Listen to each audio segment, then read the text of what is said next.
Cette vidéo sera postée sur ma page Facebook d'ici 1 heure de temps, ainsi que l'extrait sonore.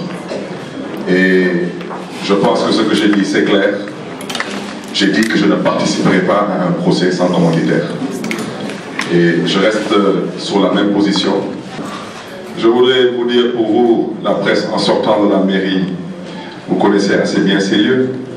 Je n'ai pas besoin de vous indiquer où se trouvait les nervis. Vous verrez qu'entre la porte de la mairie et où se trouvaient les nervis, il y a à peine 50 mètres. Et je crois qu'Abdoulaye Wade a dit qu'il y avait 500 mètres. Je crois qu'Abdoulaye Wade a reconnu aussi que ce sont des éléments de la sécurité du PDS. Et j'espère que le PDS pourra prouver que ces individus qui ont été abusés, qu'ils bénéficiaient de contrats de travail, qu'il est lié au PDS en bonne et due forme, en règle avec la Caisse de sécurité sociale et l'IPRES. Et je remercie tout de même le président Abdoulaye Wade, parce qu'il a tout de même eu l'honnêteté intellectuelle de reconnaître que c'est moi, Barthélémy Dias, qui ai appelé la police. Ça, c'est au moins clair.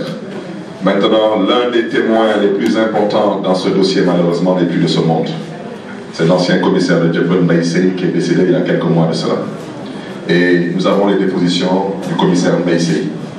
Et je rappelle que ce sont ces mêmes individus qui étaient postés au domicile de Ousmane Tanor Dieng et de Moustapha Niasse lors du verdict sur le procès de Malik Noël Seck.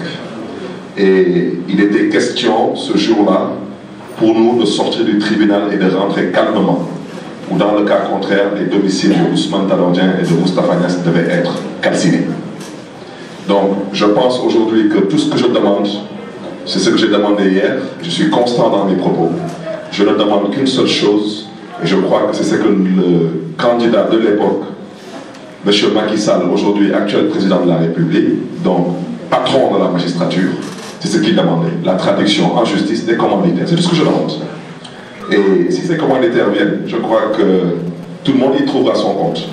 Je refuse d'être la victime, d'être l'agressé et qu'on me mette au banc des accusés. Et je terminerai par envoyer un petit message à la direction du Parti Socialiste, qui aujourd'hui a autorisé son répondeur automatique sur les ondes de la RFM à vouloir se prononcer sur un procès. Je voudrais respectueusement inviter la direction du Parti Socialiste à bien avoir la courtoisie de se taire, parce qu'ils sont au cœur de ce vaste complot politique qui ne passera pas, et qu'ils sachent que de jour en jour je parlerai. Il est hors de question de laisser des gens en fin de carrière politique penser qu'ils vont détruire la carrière politique d'hommes et de femmes qui ont un avenir politique. Aujourd'hui, la direction du parti s'est autorisée à travers son perroquet de service sur les ondes de la RFM à donner leur point de vue sur ce procès en disant que nous devons accepter le verdict du tribunal. Je les invite à la fermer et je sais de quoi je parle. La direction du Parti Socialiste étant incapable aujourd'hui de réunir le parti comme une famille unie et soudée pour soutenir le président Macky Sall, eh bien, la direction du parti n'a rien d'autre à faire aujourd'hui que de verser dans le complot et la machination politique. Tout ce qui s'est passé, aussi bien avec le procès des jeunes de Dakar lors de ce saccage, c'est un complot politique qui vise à anéantir les adversaires politiques. De la même façon qu'on a voulu anéantir un potentiel candidat à l'élection présidentielle en l'exilant du pays. Aujourd'hui, je voudrais vous dire que dans ce procès, ce qui est recherché, ce n'est pas exclusivement de mettre Barthélémy Dias en prison. Ce qui est recherché aujourd'hui, c'est d'éliminer politiquement Barthélémy Dias du champ politique. Et vous comprendrez aisément que je peux ne pas aller en prison, mais je peux être sanctionné par une peine qui me rendrait inéligible. Et je préfère le dire et le répéter. Ça ne passera pas. Je demande solennellement au président Macky Sall de ne pas s'immiscer dans les problèmes du Parti Socialiste. Il n'a pas été élu pour passer son temps à diviser des familles politiques.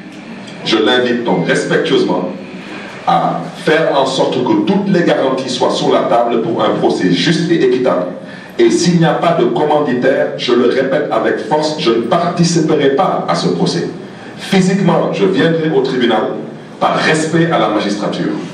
mais je ne participerai pas à un complot politique orchestré et organisé par des hommes qui sont en fin de carrière politique. Je vous remercie.